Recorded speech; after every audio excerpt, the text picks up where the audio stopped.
ang mga kwento ng pag-ibig, kwento ng buhay at kwento ng pag-asa dito sa Barangay Love Stories. Love Stories.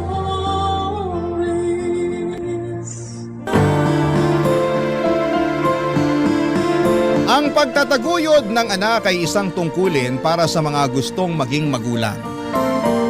Kaya nga may iilan na gagawin ang lahat kahit mapalayo man sila sa kanilang mga anak upang maibigay lamang sa mga ito ang kanilang pangangailangan. Ikaw kabarangay, ano ang handa mong isakripisyo para sa mga anak mo? Dear Papa Dudut, hindi lang mga ilaw ng tahanan ang handang magsakripisyo para sa kanilang mga anak, kundi maging ang mga tulad namin na haligi ng tahanan. Kaya nga kahit mahirap mapalayo sa pamilya ay tinitiis ko ang lungkot, mabigyan lang na magandang kinabukasan ang aking anak na naiwan sa Pilipinas. Walang gabi bago ako matulog na hindi ko iniisip ang magiging buhay ng anak ko sa hinaharap. Sakaling wala akong ipong pera. Buti na lamang kahit papaano ay napapasaya ako ng programa ninyong Barangay Love Stories na madalas ko pong pinakikinggan online. Tapos isang araw ay naisip kong magpadala na lamang ng sulat sa inyong istasyon upang ibahagi ang aking kwento o Papa Dudut.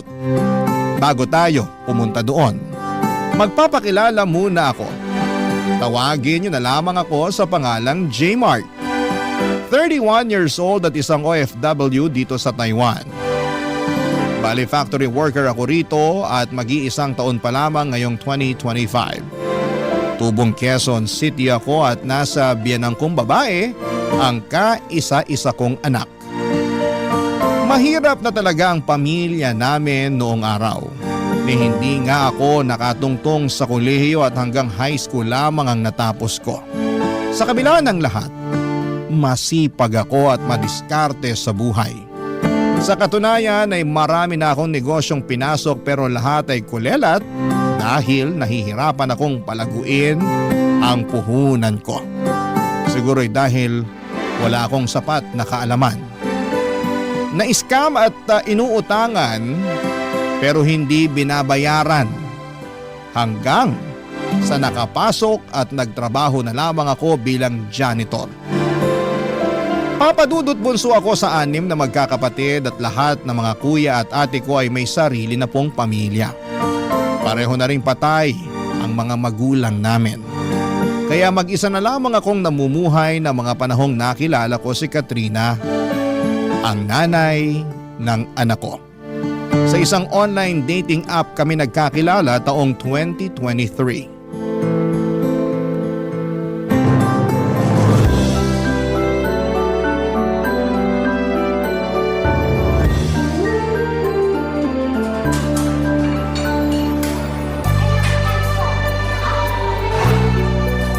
Masarap ba?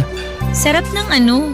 Yung burger tsaka fries na sinasawsaw mo sa ice cream. Ay, oo naman! Favorite ko tong burger pero mas panalo tong fries na sinasawsaw sa ice cream. Ngayon ko lang nalaman na pwede pala tong gawing sawsawan. Sanay lang kasi ako sa ketchup eh. Kanya-kanyang trip lang naman yan. Madalas ginagawa ko rin yan pag naaalatan ako masyado sa fries nila. Kuya ko nga pala nagturo sa akin yan. Nakita raw niya sa anak niya kaya ginaya niya. Talaga? Ibang klase na rin ang panahon natin ngayon, ano? Bata na yung nagtuturo sa mga matatanda. Pero sigurado ako na tinuruan lang din naman yung pamangking ko ng mga kalaro niya. At salamat din sa pagtuturo sa akin. Hindi kasi ako mahilig sa fries. Kasi tama ka na minsan medyo maalat talaga.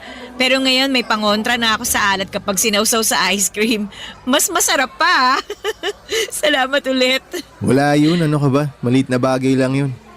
Ang totoo, ako nga ang dapat magpasalamat sa iyo eh. Saan naman? Kasi pumayag kang makipagkita sa akin.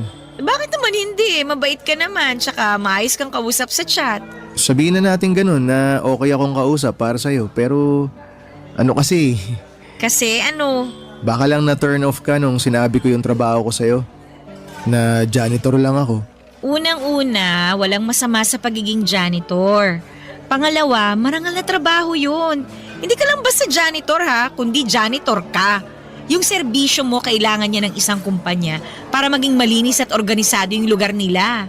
Salamat na ganyan yung naiisip mo. Nahihiya lang kasi talaga ako lalo na kung ikukumpara sa trabaho mo. Kasi nag-uopisina ka. Kaya walang binatbat yung trabaho ko sa'yo. Huwag mong sabihin yan. Hindi ka dapat nag-iisip ng ganyan. Sinusubukan ko namang pigilan. Pero minsan automatic na yun agad yung naiisip ko. Pero proud naman ako sa ginagawa ko. Kasi sabi mo nga, marangal yung trabaho ko. Tama ka. Sa akin ka makinig. Huwag sa kung sino-sino dyan na wala namang alam, kundi kumpara yung mga ginagawa nila. As if naman may nakikipagkumpetensya sa kanila, no? Niwala nga rin silang ambag sa buhay mo eh. Sa bagay, maiba nga pala tayo. Ano yun? Kailan ka pala huling nagkaroon ng boyfriend? Parang 2 years ago pa yata yun. Gaano kayo katagal? Nakalimutan ko na nga lang kung ilang taon na kami kasi syempre, kinalimutan ko na siya simula na naghiwalay kami. In fact, kasal na lang talagang kulang sa amin pero life happens. Bakit kayo naghiwalay? Anong dahilan? Siguro hindi lang kami talaga yung nakatadhana sa isa't isa. Tsaka bukod doon, ilang beses na siyang nagloko eh. Ako naman si Gaga, mahilig yata sa red flag. Imbis na hiwalayan ko na siya nung unang beses niya ako niloko, winagayway ko pa sa ere yung pagiging red flag niya. In short, binigyan ko pa siya ng hindi lang isa, kundi maraming tsansa para mas lokohin at saktan ako. Paano mo na-realize na ayaw mo na? Nung malaman ko na nabuntis niya yung best friend ko na paulit-ulit na dahilan ng pag-aaway namin. Nasabi ko na lang sa sarili ko na, girl, tama na. Maawa ka na sa sarili mo. Ayun, doon ko na siya hiniwalayan. Grabe rin pala yung ginawa niya sa'yo, no? Nakakatroma. Sinabi mo pa. Kaya nga pagkatapos nun, 2 taon din akong hindi nagpaligaw o nag-boyfriend.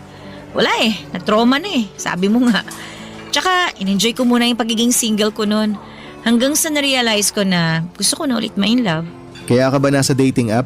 Oo, tsaka kaya kita nakilala dun. Ikaw, bakit ka naman nasa dating app? Tulad mo, gusto ko rin ma-in love. Nox naman. Swerte mo nakilala mo ako kasi kung hindi mo na itatanong, masarap ako magmahal. Aba, tinawanan lang ako. Hindi ka naniniwala?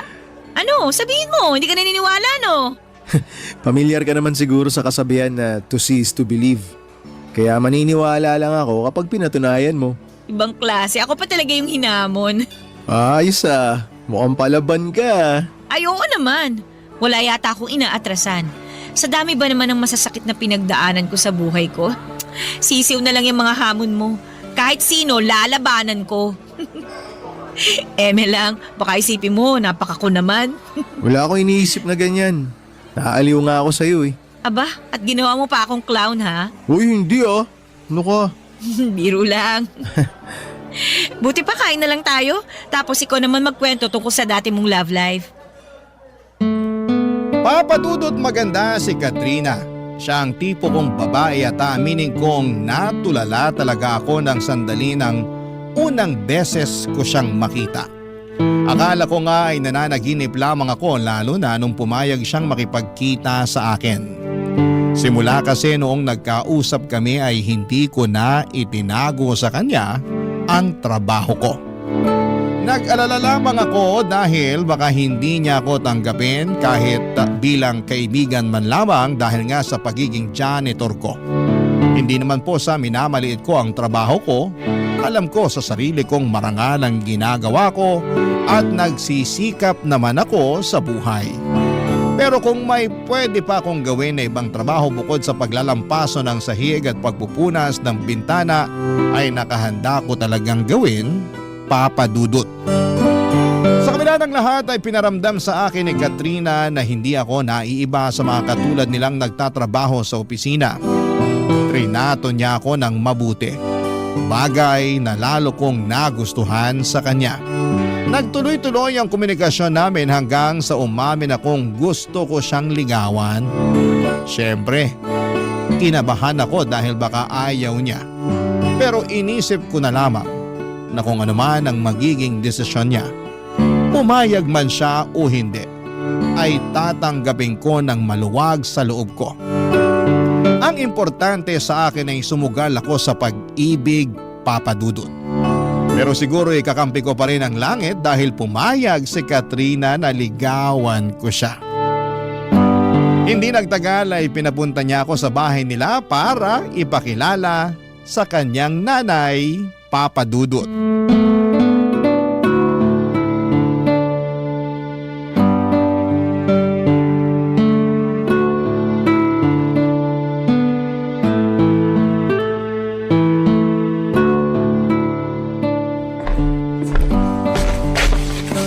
Oh, ito na ang special banana cue ko. Masarap yan. Mas masarap pa sa mga nabibili nyo dyan sa labas. Sige na, merienda muna kayo. Salamat po, Nay. Walang anuman. Teka, upo ako para makapagkwentuhan kami ng messenger nyo. Ha? Sino pong messenger? Ha? Eh sino pa ba di yung kasama mo? Ako po? Ay oo, ikaw lang naman yung kasama ng anak ko rito sa bahay namin ah. May iba pa ba? May iba pa ba na hindi ko nakikita? Wala na po. Ayun naman pala eh. Pero saan po galing yung messenger, Nay? Sa'yo! Sabi mo may paparating kang bisita. Yung messenger ng opisina nyo kamo, siya yun, di ba? Hindi na po natuloy yun. Tsaka hindi po messenger si J. Mark, Nay. Manliligaw ko po siya at pinapunta ko siya rito sa bahay para po makilala nyo. Ganun ba? Nako, sorry iho. Akala ko kasi ikaw yung messenger na kanina pa hinihintay ng anak ko. Ito naman kasing si Katrina hindi nagsabi na hindi na pala tuloy yung hinihintay niya. Napagkamalan ko pa tuloy itong manliligaw. Teka, tama ba yung narinig ko na sinabi mo? Na manliligaw ko po si J. Mark? Oo! Tama naman po. Pero bakit kayo sumisigaw, Nay? Nagulat lang kasi ako. Nagbago na ba ang taste mo sa lalaki? Po? Ano po bang pinagsasabi nyo? Ang alam ko kasing tipo mo yung maputi at saka makinis eh. Kaso tong manliligaw mo hindi naman ganun kaputian. Tingnan mo ang itim-itim ng balat. Mukha pang dry. Parang hindi nasasayaran ng lotion. Sobra naman po kayo magsalita. Totoo naman eh. Wag mo sanang mamasamain no, J. Mark. Tama ba? Opo, tama po. Pero, construction worker ka ba? Nay! Bakit? Anong bakit? Kung ano-ano pong tinatanong nyo kay J. Mark eh. Ayos lang naman, Katrina. Walang problema. Siguro gusto lang talaga malaman ng nanay mo yung trabaho ko. Tama! Tama yun! Siyempre bilang nanay mo, responsibilidad kong alamin ang background ng mga manliligaw mo, no? Buti pa si J. Mark naiintindihan ako. Naiintindihan ko rin naman kayo. Pero hindi ko gusto yung tono at yung pagkakatanong nyo. Wala namang masama sa tanong ko. Masyado ka lang kasing sensitibo. Basta balik tayo sa'yo, J. Mark. Ano nga ulit ang trabaho mo? Curious lang ako, wag mo sanang mamasamain ha? Hindi ko naman po minamasama. Bale, janitor po ako. Yun po ang trabaho ko. Ha? Janitor? Yung naglalampaso ng sahig? Naglilinis ng mga basura sa opisina? Opo, yun nga po. Katrina naman! Bakit po? Bumaba na ba talaga taste mo sa lalaki? Hindi lang sa itsura pati na rin sa trabaho ng manliligaw mo. Sigurado ka na ba talaga sa taong to? Opo, tsaka wala naman pong masama sa pagiging janitor. Oo nga, pero hindi kita pinag-aral at pinagtapos ng kolehiyo para bumagsak lang sa isang katulad niya na ganyan lang ang trabaho. Sorry pero ano bang tinapos mo? High school lang po. Kita mo na. Kaya janitor ka kasi high school graduate ka lang. Nay, sumusobra na po kayo sa mga sinasabi niyo kay J. Mark. Hindi ako sumusobra. Tama lang naman na tanungin ko siya at alamin ang kapasidad niyang ibigay sa iyo ang mga luho mo sakaling maging kayo. Hindi mo man lang ba yun naisip, ha?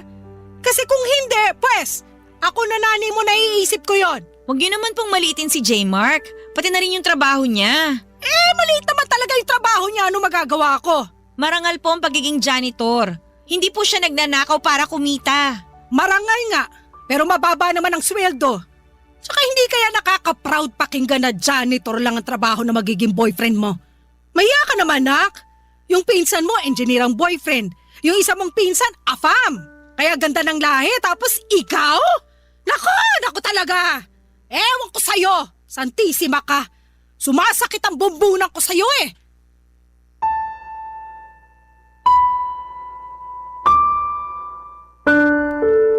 Papa Dudut, matagal na simula nang nagka-girlfriend ako. Sa sobrang tagal na nga ay hindi ko na po maaalala. Nahihiya kasi akong makipag-date ng walang panggastos kaya hindi talaga ako pumapasok sa isang relasyon. Kaya nga inabala ko na lamang ang sarili ko sa pagtatrabaho habang nag-iipon. Pero dahil pamahal ang mga bilihin at paminsan-minsan ay nahihingan pa ako ng tulong ng mga kapatid ko ay nababawasan ang ipon ko. Kaya nga aaminin kong tinalaban ako ng husto sa mga sinabi ng nanay ni Katrina tungkol sa trabaho ko. Naisip ko kung kaya ko bang ibigay sa anak niya ang buhay na kinasanayan nito kung sumisweldo lamang ako ng sapat para sa akin. Papadudod para po akong binuhusan ng malamig na tubig ng mga panahong yon. Buti na lamang at nandun si Katrina para saluhin ako at ipagtanggol sa nanay niya. Matapos niyang mapansin ang pananahimik ko pagkatapos ng pag-uusap namin. Barangay Love Stories. Barangay Love Stories. Papadudot pinanghinaan ako ng loob matapos akong pagsalitaan ng masasakit ng nanay ni Katrina. Bagaman nagsorry siya sa mga sinabi ng nanay niya sa akin ay napaisip pa rin po ako kung tama pa mang ipagpatuloy ko ang panliligaw sa kanya. Pero sa uli ay na-realize ko na mahal ko na si Katrina at matagal-tagal na rin simula nang pumasok ako sa isang relasyon. Kaya alam ko sa sarili ko na wala akong hindi kayang gawin para lamang mapatunayan sa nanay niya na karapat dapat ako para sa kanyang anak. Ipinagpatuloy ko ang panliligaw kay Katrina hanggang sa sinagot na nga niya ako. Hindi nagtagal ay naging kami at makalipas lamang ang 3 buwan ay nabuntis ko na si Katrina. Plano na sana naming bumukod pero nakiusap ang nanay ng girlfriend ko na doon na lamang muna sa bahay nila kami tumira para makapag-ipon ng pera at mabantayan at maalagaan niya ang kanyang anak. Sumang-ayon kami ni Katrina sa kahilingan ng nanay niya. Kahit na alam ko sa sarili ko na makakarinig na naman ako sa nanay niya ng mga masasakit na salita. At hindi nga ako nagkamali doon, papadudot.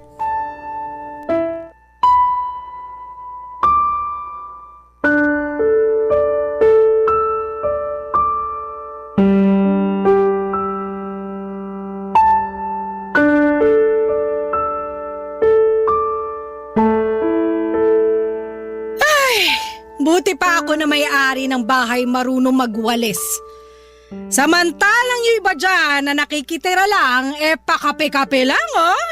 Kapal talaga ng mukha, grabe. Nay, ako po ba yung pinariringgan nyo?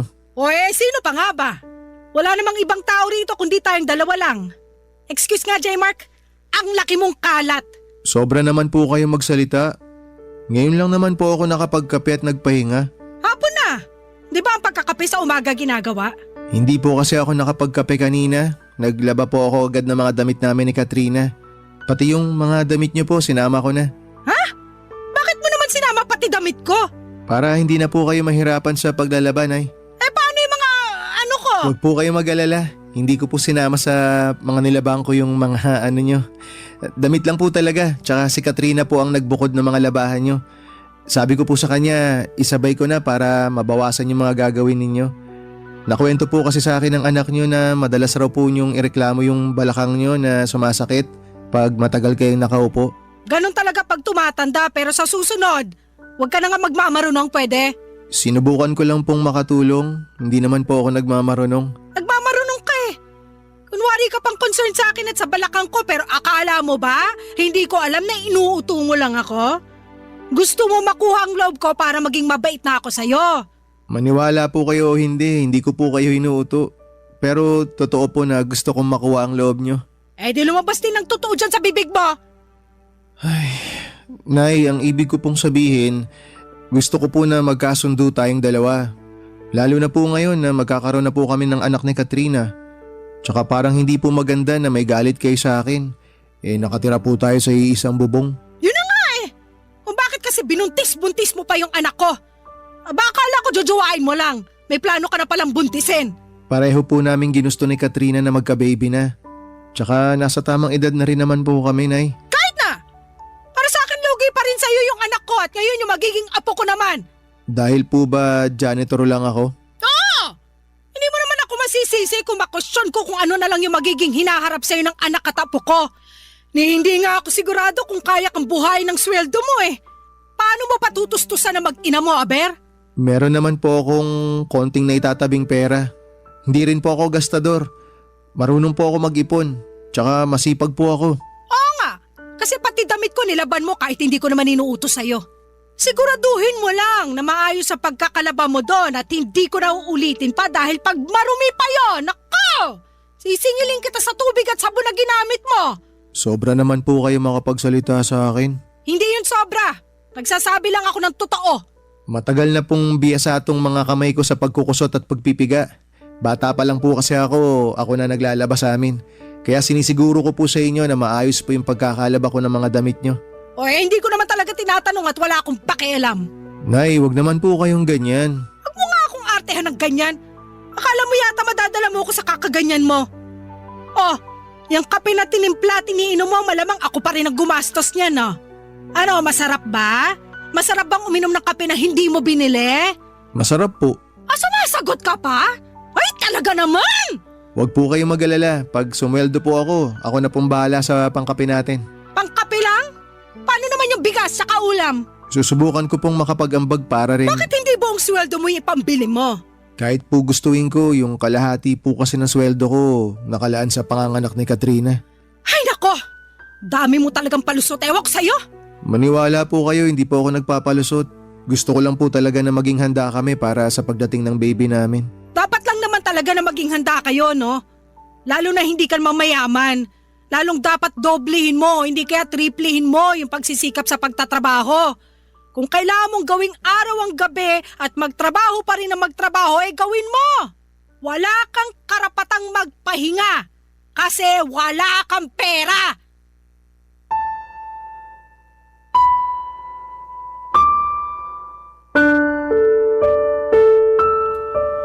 Papadudot kahit naman lalaki ako ay may damdamin pa rin ako na marunong masaktan. At yun ang eksaktong naramdaman ko matapos akong insultuhin at maliitin ang nanay ni Katrina. Kahit na gusto ko pang mga tuwiran, alam ko na wala ako sa lugar at baka pagmulan lamang yon ng malaking pagtatalo namin ng nanay ng kinakasama ko.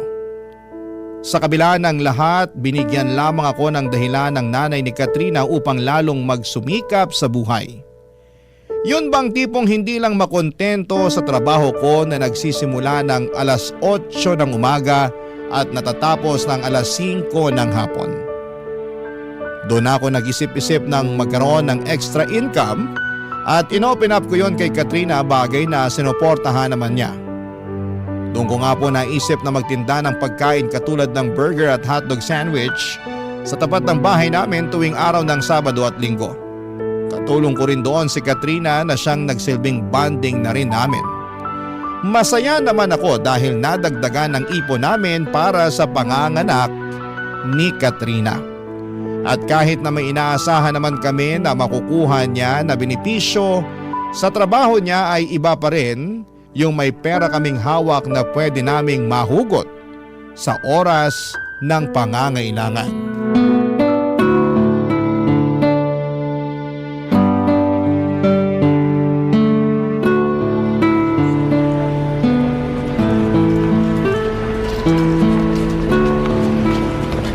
Wow! Sold out na naman yung burger at hotdog sandwich natin ah. Maaga tayo makakapagsara nito. Oo nga eh. Dahil dyan pupunta ako sa palengke. Bibili ako ng mga rekado. Magluluto ako ng paborito mong ulam. Alin? Yung menudo? Oo, bakit? May iba ka pa bang gusto bukod sa menudo? Wala na eh. Gusto ko nung menudo mo kasi hindi masarap yung mga tinda dyan sa labasan. Kung hindi matabang, maalat. Tapos meron namang sobrang tamis. Ewan ko ba sa mga yan? Parang joke time yung pagluluto ng ulam na binibenta nila. Di ba pag nagbebenta ka, dapat sinasarapan mo? Mismo, pero sabi mo nga, ewan natin sa kanila. Pero maya-maya ka na umalis ha, maaga pa naman tsaka katatapos lang natin magtinda. Upo muna tayo rito tsaka magkwentuhan muna tayo. Gusto mo ng kape? Timpla kita? Wag na. Sabi kasi ng nanay mo, sa umaga raw dapat nagkakape. At nakinig ka naman kay nanay. Nagkakape pa rin naman ako sa hapon, hindi ko lang pinapakita. Kasi baka may masabi na naman siya. Tungkol sa bagay na yan, pagpasensyahan mo na si nanay ha. Menopause na kasi yun kaya ganun ng tabas ng dila nun. Ewan ko ba naman sa nanay kung yun? Ayos lang sa akin yun. Na-inspire nga ako pag pinagsasabihan niya ako ng ganun eh. Na-inspire ka na ano? Na magsikap ng gusto para sa pamilya natin. Oo, masakit yung iba niyang mga sinasabi pero naisip ko lang na nanay pa rin siya eh. Siyempre gusto niya lang kung ano yung maganda para sa'yo. Tsaka pinangangaralan niya lang ako, yun ang tingin ko ah. Kaya nga imbis na magmukmok o magalit ako sa kanya dahil sa mga masasakit na sinasabi niya sa akin, iniisip ko na lang na yun yung paraan para mas mapalago ko pa yung sarili ko. Kaya mo ba naisip na mag-business ng hotdog sandwich at burger dito sa lugar natin tuwing Sabado at Linggo? Oo, matagal ko na rin namang sinusubukan magnegosyo pero palaging inaalat eh. Laging minamalas. Ayun, kaya hindi nagtatagal. Oo, bakit naman? Ang iniisip ko na lang baka hindi para sa akin yung mga sinimulan kong negosyo. Kaya nag-concentrate na lang ako sa pagtatrabaho. Pero buti hindi ka pa rin sumusuko, no? Sumuko saan? Sa pagninegosyo? Oo, naisipan mo pa rin na magtinda kahit na sabi mo nga minamalas ka. Siyempre, dapat subok lang tayo ng subok. Tsaka nasa isip ko, gusto ko kasi talagang magtagumpay. Lalo na tong negosyo na sinimulan natin. Malaki na yung pakinabang nito sa atin kung tutuusin. Extra income sabi nga ng nanay mo. Kung hihintayin ko lang kasi yung sweldo ko, kinsenas katapusan, hindi tayo makakaipon ng malaki-laki para sa paglabas ni baby, di ba? Naiintindihan ko naman na yun talaga yung gusto mong mangyari, yung makaipon ng malaki. Pero sana, huwag mo pa rin masyadong pagurin yung sarili mo. Na-appreciate ko naman lahat ng pagsasakripisyo mo para sa pamilya natin. Pero huwag ka namang gigil masyado. Baka kasi kumapano ka eh. Kawawa naman kami na magiging anak natin. Walang mangyayari sa akin. Malakas kaya ako. Alam ko naman yun. Pero mabuti na rin yung nag-iingat. Tsaka dapat balanse lang ang lahat. Paano ba yung balanse? Ano, yun bang may oras ng trabaho pero syempre may oras din ng pahinga. Nagpapahinga naman ako ah. Huwag kang mag-alala. Hindi ko lang mapigilan kasi na nakikita ko na halos gawin mo ng araw yung gabi. Ang sipag-sipag mo kaya, wala akong masabi kundi napakaswerte ko talaga sa'yo. Yun lang din naman kasi ang maipagmamalaki ko eh, yung kasipagan ko. Hindi rin. Marami kang mabubuting bagay at katangian na pwede mong ipagmalaki. Una na dyan yung trabaho mo kasi marangal yun. Tsaka wala kang tinatapakang tao. Tsaka hindi ka naman tatagal ng halos 5 taon doon sa pinapasukan mo kung hindi maayos ang serbisyo mo. Totoo rin naman yan. Hindi talaga nila ako madaling mapapalitan kung tutuusin kasi maayos naman ako magtrabaho. Kaya nga dapat mong ipagmalaki yun. Yung mga janitor kasi namin sa office, nako, sandali lang. As in, 1 o 2 buwan, ibang mukha na kagad yung makikita namin. Hindi raw kasi maayos magtrabaho. Tsaka madalas inirereklamo ng mga boss, kaya tinatanggal sila sa trabaho. Pero para sa akin, kahit ano pa yung trabaho mo, basta marangal yan. Dapat minamahal mo ng husto, lalo na sa hirap ng buhay ngayon. Tama. Yung trabaho mo kasi, yan ang sumusuporta at bumubuhay sa pamilya mo. Kaya dapat lang na mahalin at irespeto mo.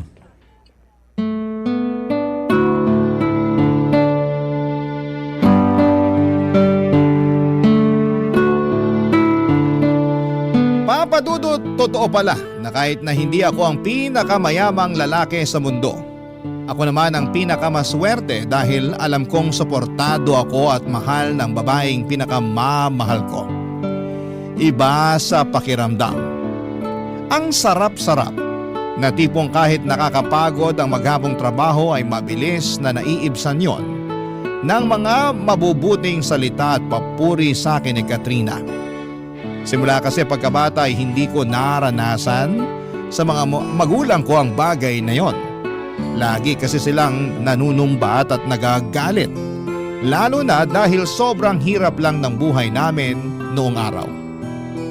Kaya nga Papa Dudut, pinangako ko sa sarili ko na sakaling magkaroon ako ng mga anak ay hindi ko sasabihin ang lahat ng masasakit na salita na sinabi nila sa amin. Yun bang tipong sinisisi nila kami sa kasalanan daw namin kaya kami mahirap. Kaya nga lalo akong magsisikap upang pagdating ng araw, Papa Dudut, ay maibigay ko sa mga anak namin ni Katrina, Papa Dudut. Barangay Love Stories. Barangay Love Stories. Papa Dudut, habang ipinagbubuntis ni Katrina ang baby namin ay sinubok kami ng kapalaran. Hindi kasi naging magaan ang pagbubuntis niya. Sa katunayan, noong tumungtong sa 3 hanggang 4 na buwan ang kanyang tiyan, ay ilang beses siyang dinugo at isinugod sa ospital. Kaya takot na takot kami, Papa Dudut, para sa kaligtasan ng anak namin. Doon na kami nag-decide na huminto si Katrina sa pagtatrabaho para mas maalagaan niya ang kanyang pagbubuntis. Siyempre nakarinig na naman ako noon kay nanay na dapat ko raw mas pagsikapan ang pagtatrabaho kasi wala nang hanap buhay ang anak niya. Alam ko naman yon, pero hindi ko pa rin mapigilang masaktan sa trabaho or sa pagtrato niya sa akin. At ma-pressure lalo at mas nadagdagan ang gastusin namin, tapos ako na lang mga nagtatrabaho ng mga panahong yon. Pero imbes na panghinaan ng loob ay nagsumikap ako lalo sa buhay. Hindi nagtagal ay pinanganak ni Katrina ang aming anak na lalaki na malusog kahit nakulang pa ito sa buwan o premature, Papa Dudut.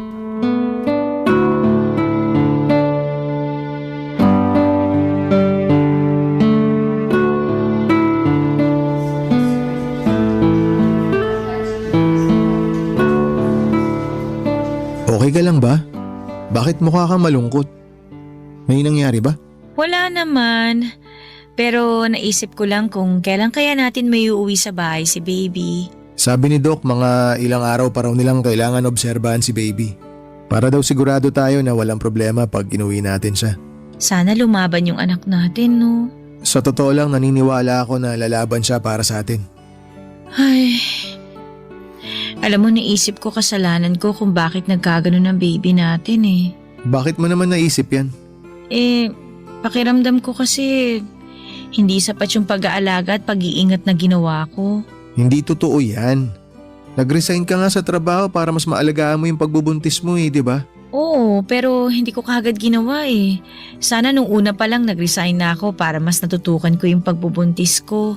Naniniwala ako na ginawa mo, na ginawa natin lahat ng paraan para mabantayan at maalagaan sa sinapupunan mo si baby. Kaya wag mo nang sisihin yung sarili mo sa nangyari. Tsaka naipanganak mo naman ng maayos yung baby natin eh. Kailangan lang talaga siyang i-monitor ng mga doktor para masiguro yung kaligtasan niya. Salamat kasi gumaan naman yung loob ko sa sinabi mo.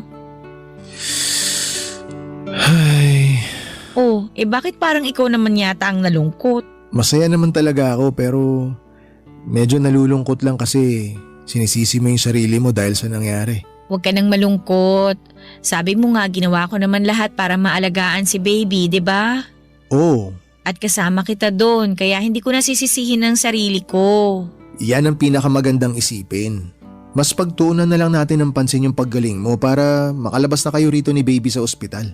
Excited na nga ako umuwi sa bahay eh. Ako rin, gustong gusto ko na kayong iuwi. Pero pag hindi nangyari yon, ikaw nang bahala sa anak natin ha. Uy, anong pinagsasabi mo dyan? Wala naman. Gusto ko lang mangako ka sa akin na kahit anong mangyari, mawala man ako o ano, hindi mo pa rin pababayaan yung anak natin. Hindi ka mawawala. Bakit ka naman mawawala? Ewan ko. Basta bigla na lang pumasok sa isip ko eh. Hindi ako naniniwala na bigla mo na lang naisip yan. Ano ba talagang problema? Ay, sorry. Ano ka ba? Huwag ka mag-sorry. Ang pinakamaganda na gawin mo, ikalma mo yung isip mo. Tsaka pagtuunan mo ng pansin yung paggaling mo. Mapapanatag lang ako kung mangangako ka sa akin. Mangangako na ano? Naaalagaan mo yung anak natin kahit na anong mangyari. Siyempre kahit naman talaga anong mangyari, aalagaan ko yung baby natin eh. Hindi ko siya pababayaan. Pati ikaw, hindi rin kita pababayaan. Magsisikap ako ng gusto para maitaguyod ko yung pamilya natin. Salamat, J-Mark ha. O ano, okay na. Nangako na ako ha. Dapat ikaw rin mangako ka sa akin O ano naman ang ipapangako ko? na magpapagaling ka. Naaalagaan mo yung sarili mo para lumakas ka. Para sa amin ang anak mo. Kasi marami pa akong pangarap kasama kayo ng baby natin. Hindi ko kakayanin kung may isa sa inyo mawala sa akin. Walang mawawala sa amin, no? Pareho yata kaming warrior ng anak mo. Ikaw ba naman nanay eh? Sigurado warrior talaga yung anak mo. Thank you sa pag-aalaga sa amin ng baby natin. Simula pa lang nung nagkakilala tayo at nalaman nating magkakaanak tayo. Thank you talaga, mas pinagaan mo yung pagbubuntis ko. Hindi mo kailangan ipagpasalamat sa akin yun kasi masaya ako na alagaan ka. At ngayon, responsibilidad ko na yun bilang padre de pamilya. Kaya asahan mo na gagawin ko ang lahat para maalagaan kayong dalawa ni baby. Pangako yan. Ang swerte-swerte ko talaga sa'yo. Tama talaga yung desisyon ko na tanggapin yung panliligaw mo at sagutin ka.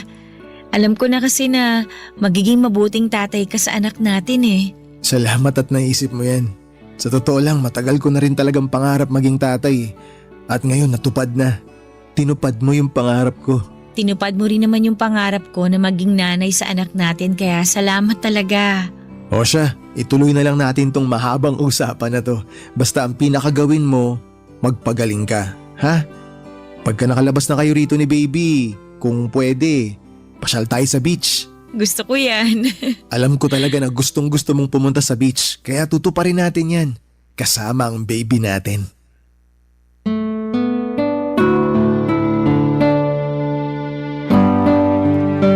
Papadudot, para sa akin ay walang kasalanan ang kinakasama ko sa nangyari sa anak namin. Alam ko na ginawa niya ang lahat upang maalagaan ng baby namin at maisilang ng maayos. Kaya nga ang laki ng respeto at pasasalamat ko kay Katrina dahil sa ginawa niyang pagsasakripisyo, mabigyan lamang ako ng anak. Pero aminado ako na natakot ako noong nagkausap kami dahil para siyang nagbibili na. Sa kabila ng lahat ay sinantabi ko ang pangamba ko at nag-focus sa pagsasaayos ng kwarto namin para sa nalalapit na pag-uwi ng mag-ina ko sa bahay. Ganon din ang iba pang papeles at pera na kailangan na pambayad sa ospital.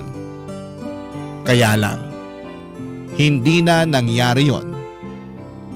Dahil makalipas lang ang isang araw ay nag-50-50 sa Katrina bago siya binawian ng buhay. Papadudot, nagkaroon pala ng komplikasyon ang panganganak niya. At hindi na yon naagapan pa. Papadudot, namatay ang kinakasama ko.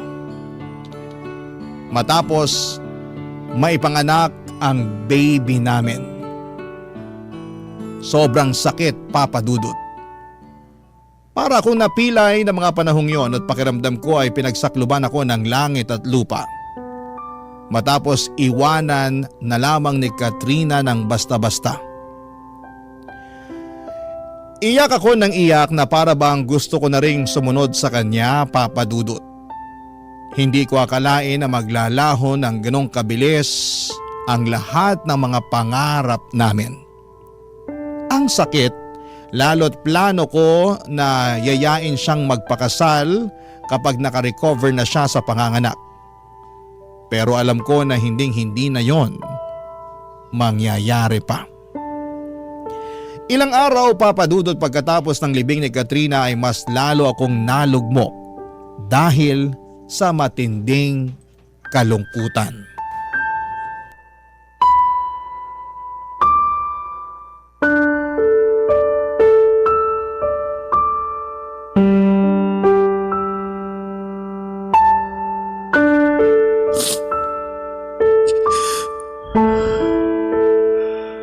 Ang daya mo naman, Katrina. Pakadaya mo. Di ba nag-usap pa tayo? Napupunta tayo sa beach kasama si baby pagkalabas niya sa ospital. Binigla mo naman ako. May sorpresa pa naman ako sa'yo paglabas mo. Hayain na sana kita magpakasal eh. Pero wala na. Iniwan mo lang kami ng anak natin. Sobrang sakit naman dito, Katrina. Sobrang para akong dinudurog. Nararamdaman ko yung kaluluwa ko na uupos na.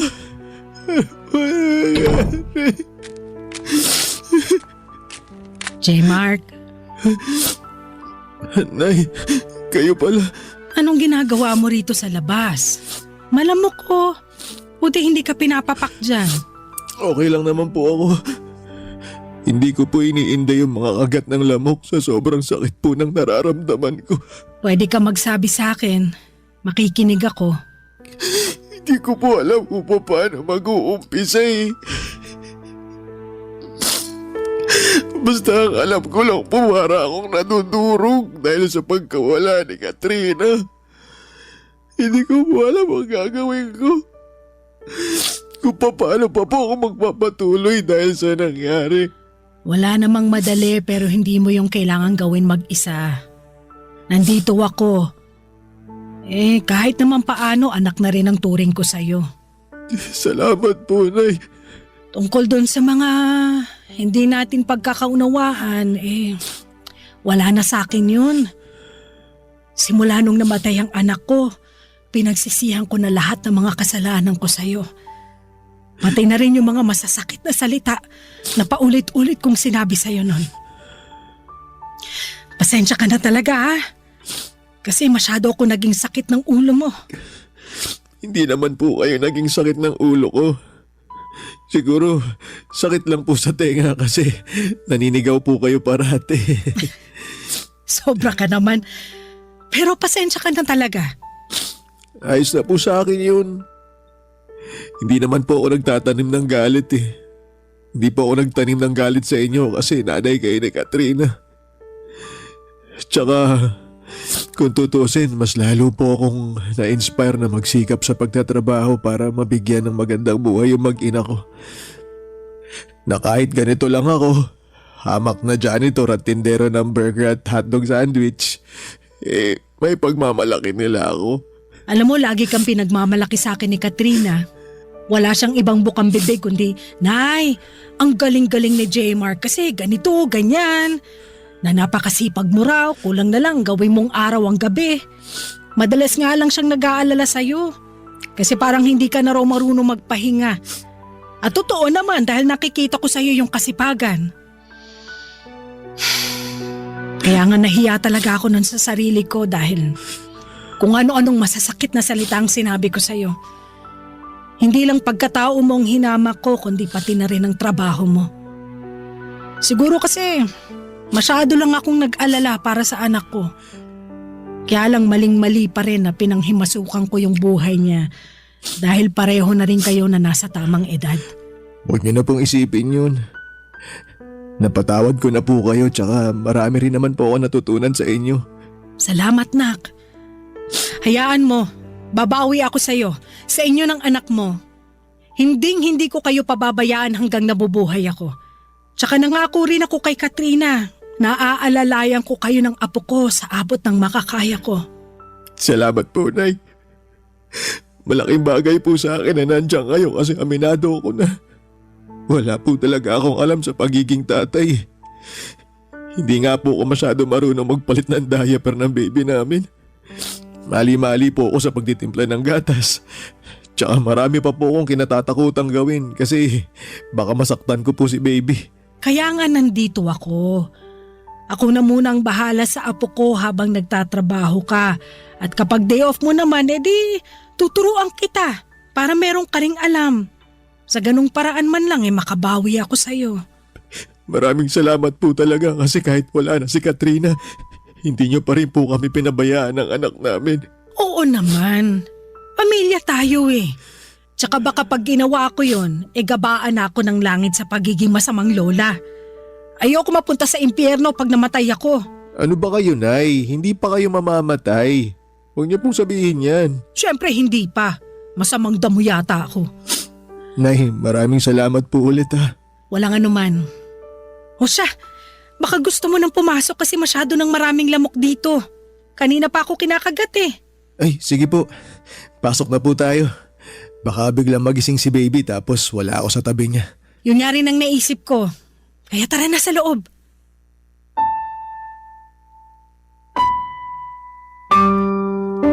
Papadudot malaking bagay sa akin na inalalayan ako ng nanay ni Katrina para makapagtrabaho pa rin at magawa ng maayos ang tungkulin ko bilang tatay sa anak namin.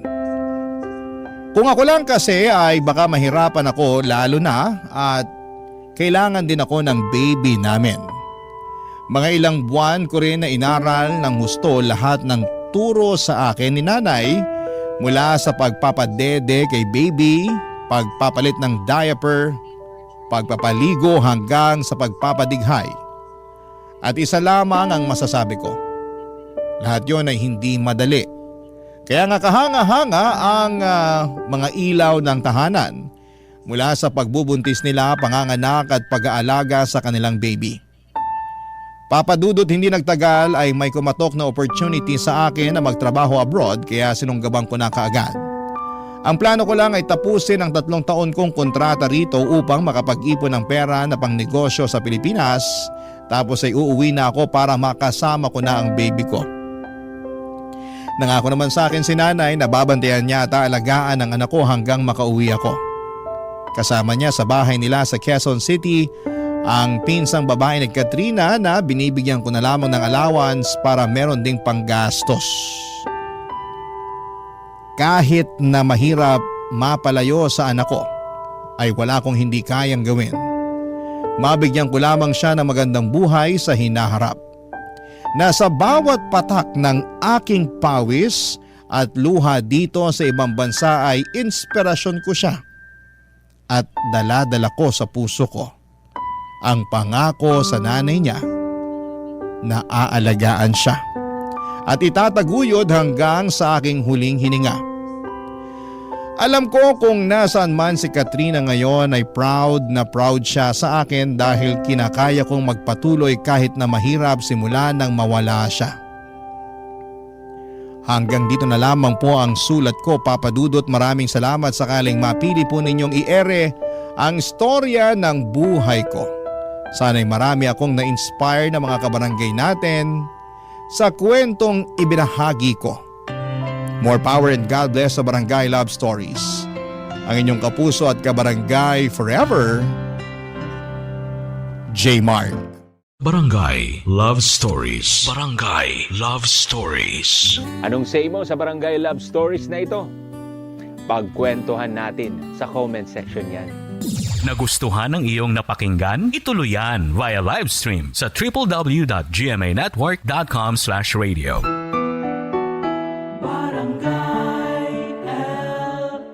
In Mega Manila, 97.1. Forever! Ang mga kwento ng pag-ibig, kwento ng buhay at kwento ng pag-asa dito sa Barangay Love Stories. Love Stories.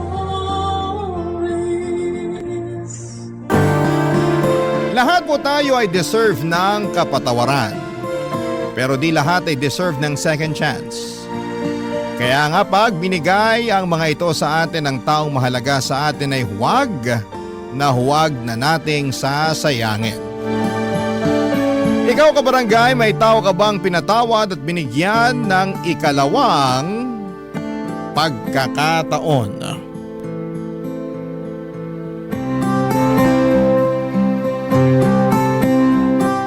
Dear Papa Dudut, magulang ang dapat mag-alaga at magprotekta sa kanilang mga anak. Lalo na kung ito ay inaapi ng ibang tao. Pero minsan ay magulang din ang dahilan kung bakit nasasaktan ang isang anak. Sa paraan mang yon ng sugat sa balat na kalaunan ay maghihilom din o sugat sa puso na kahit kailan ay hindi na gagaling pa. Yun po kasi ang eksaktong karanasan ko sa aking tatay.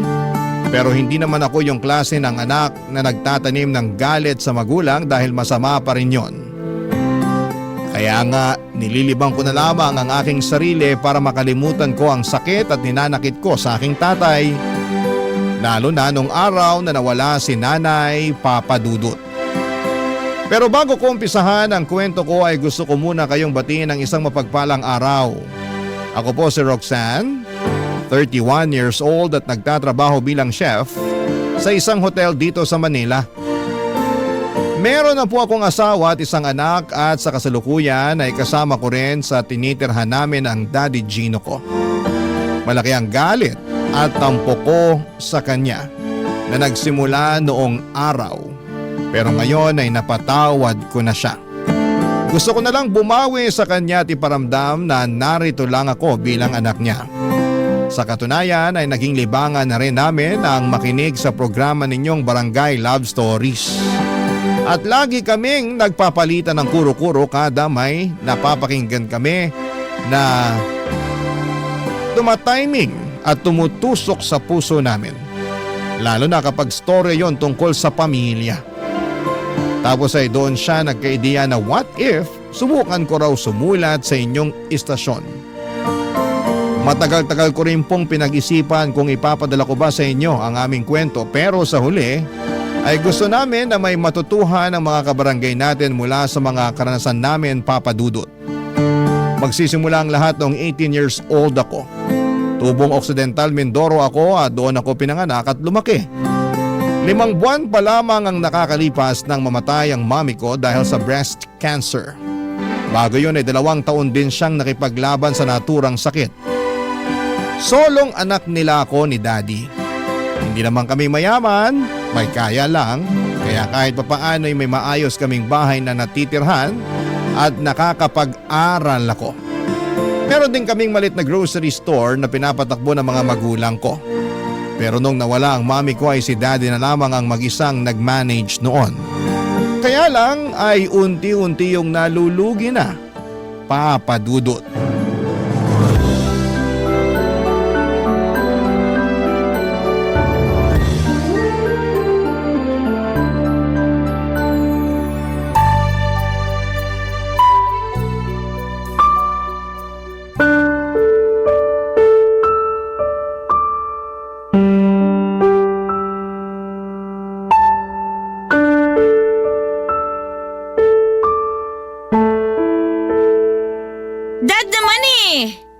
Tinuro sumagot ng pabalang sa akin, Roxanne. Hindi ko naman po kayo sinasagot ng pabalang.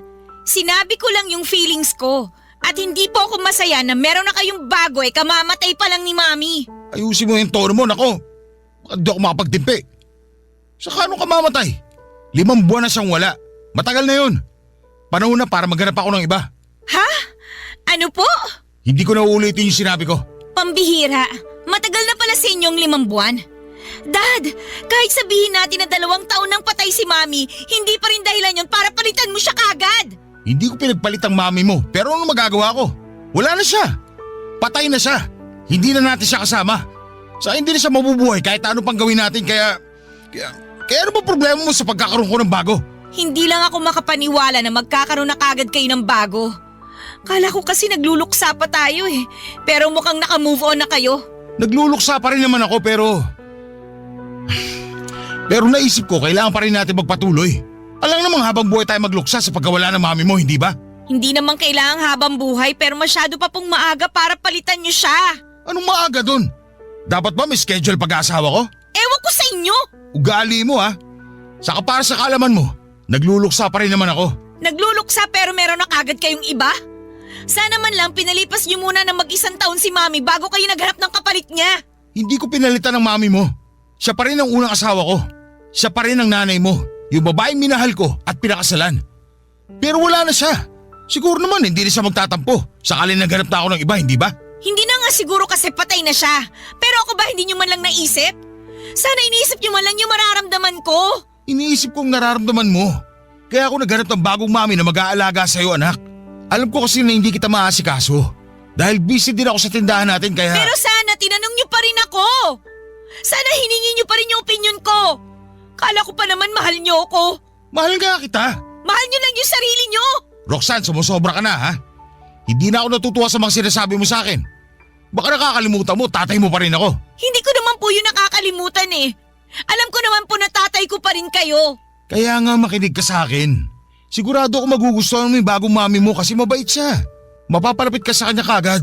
Ibig sabihin may plano na po kayong patirahin siya kasama natin dito sa bahay? Oo, meron na. Dad naman! Ang bilis naman nun! Pasensya ka na kung masyadong mabilis ang lahat. Ako naman yung nag-offer sa kanya kasi nga magulo raw doon sa kanila. Lagi siyang stress at umiiyak pag nagkikita kami. Kaya gusto ko sana na palipati siya dito sa atin. Alam po ba niya na may anak kayo? Oo naman. Nakita na nga rin niya yung picture mo kasama yung mami mo nung nabubuhay pa. Sabi niya, ang ganda mo nga raw. Kamukhang kamukha mo raw yung mami mo. Sa totoo lang, excited siya makita at makilala ka. Marami kasi ako nakwento sa kanya na magaganda katangian mo. Kaya umaasa ako na magpapakabait ka pag pinakilala ko na siya sa'yo, anak, ha? Huwag mo ko ipapahiya. Opo, Dad. Basta lagi mo lang tandaan na ginagawa ko to kasi mahal na mahal kita. Nakikita ko kasi na lagi ka malungkot at umiyak simula nung nawala ang mami mo. Kaya naisip ko baka kailangan mo ng bagong mami. Yung mag-aasikaso sa'yo at mag-aalaga para hindi mo maramdaman na nawalan ka ng nanay. Kaya ko naman po yung sarili ko eh. Hindi ko kailangan ng bagong mami na mag-aalaga sa akin. Alam ko, pero hayaan mo akong gampanan ko ang pagiging tatay ko sa'yo. At yun nga yung hanapan ka ng bagong mami. Ni sa hinagap ay hindi ko naisip na magagawang ipagpalit ni Daddy si Mami ng ganong kabilis. 5 buwan pa lamang napatay ang nanay ko pero meron nang ipinakilalang ibang babae ang tatay ko. Masama ang loob ko kasi pakiramdam ko ay kinalimutan na niya ang mami ko at dinungisan lamang niya ang mga ala-ala nito. Akala ko pa naman ay mahal na mahal niya ang nanay ko kasi yon ang nakikita kong turingan nila noong buhay pa si mami. Pero mukhang nagkamali ako, Papa Dudut. Pero pinaliwanag pa rin ni Daddy na ginawa lang daw niya yon para sa kapakanan ko. Bagay na hindi ko nagawang kontrahin ng mga panahong yon, Papa Dudut. Hanggang sa dumating yung araw na tuluyan ng binahay ng tatay ko si Normaline, ang babaeng ipinalit niya kay Mami. At pinilit nila akong tratuhin siyang parang nanay ko. At kahit ayoko ay wala na akong nagawa dahil hindi naman ako pinalaking bastos ng mga magulang ko. Kinausap din ako ng mga tiyahin at tiyuhin ko sa side ni Daddy na hindi naman daw masama ang ginawa ng tatay ko. Patay na raw ang mami ko nang dumating sa buhay namin si Normaline. At baka hindi raw kaya ni Daddy na mag-isa kaya naghanap kaagad siya ng makakasama sa buhay. Sa isip ko ang unfair kasi nandito naman ako na anak niya. Pero baka ganon talaga. May mga pangangailangan siya na hindi ko mabibigay. Sa totoo lang ay mabait at responsable naman ang daddy ko kaya hindi nagtagal ay umamo ulit ako sa kanya. Sinubukan kong tanggapin si Normaline sa pamilya namin kaya lang ay nagkaroon ng problema, Papa Dudut.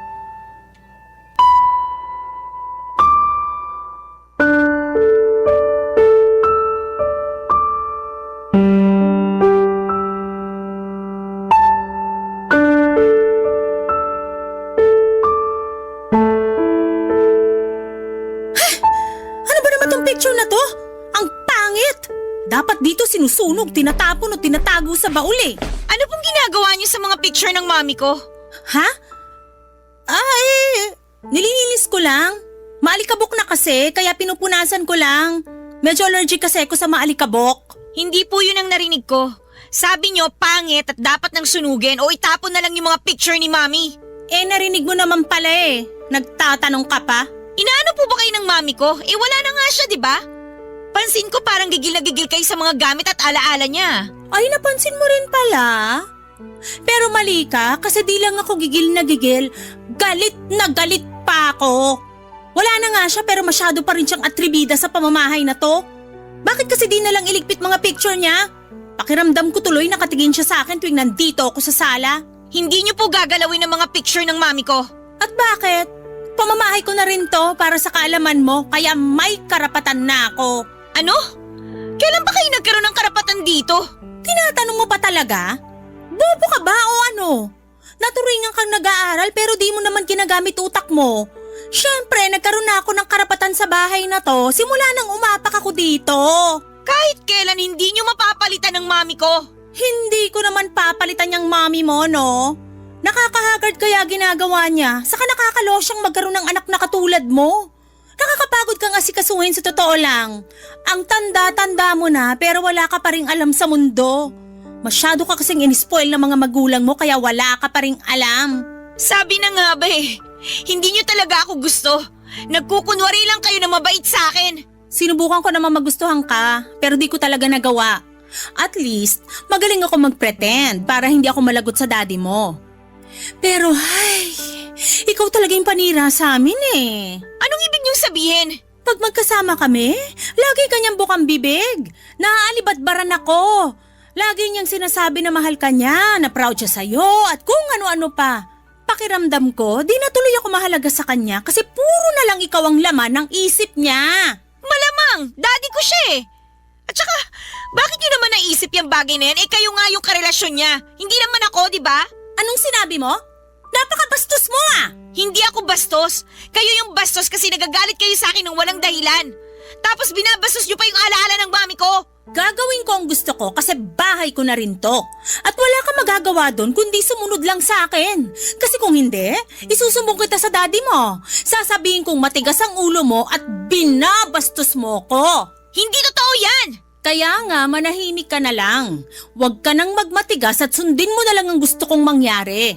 Ako pa rin naman ang nanay-nanayan mo rito eh. Kaya huwag ka nang magmatigas. May naisip ako.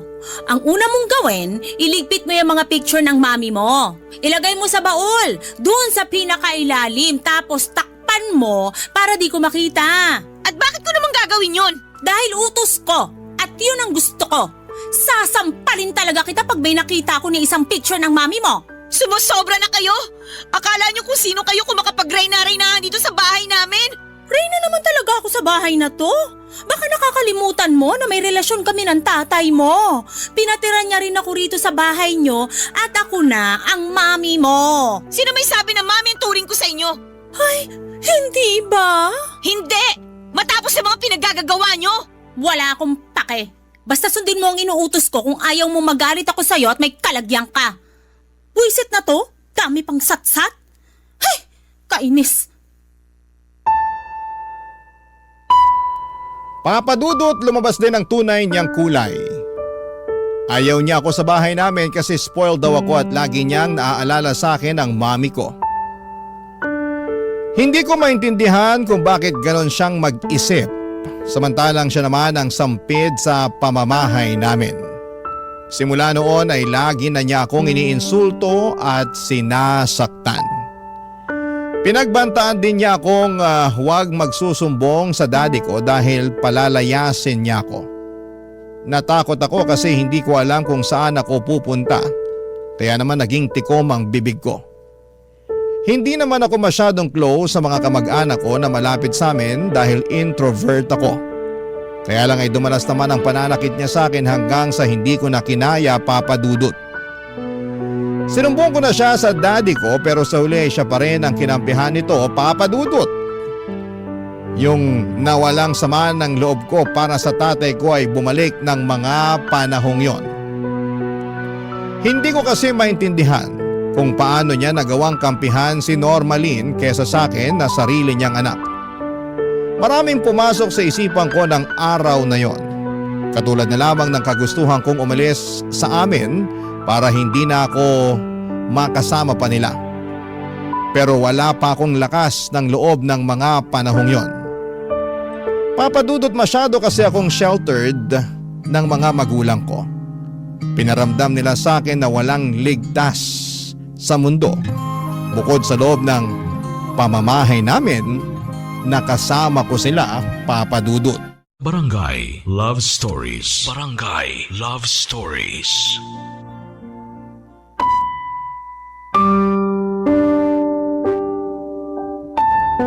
Papa Dudut, wala akong pinagsabihan sa mga kamag-anak ko sa father side tungkol sa pang-aabuso sa akin ni Normalin.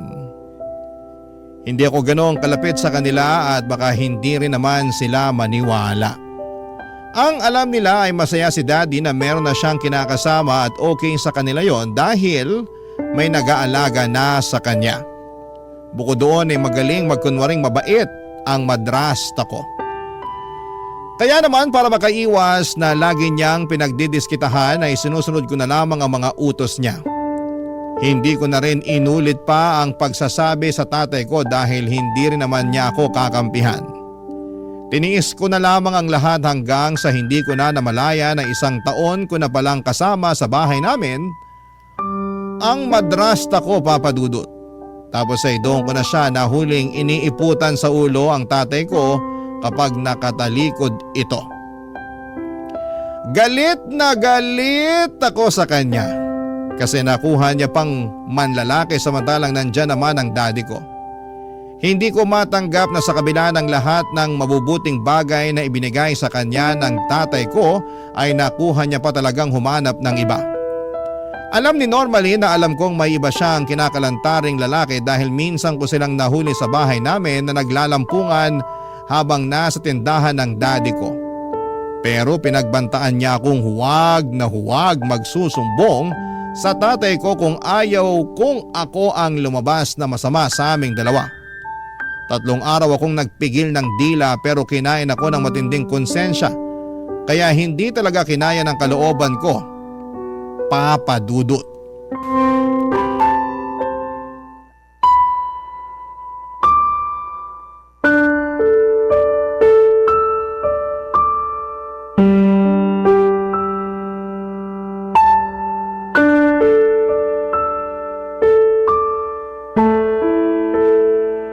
Dad, may sakit po ba kayo?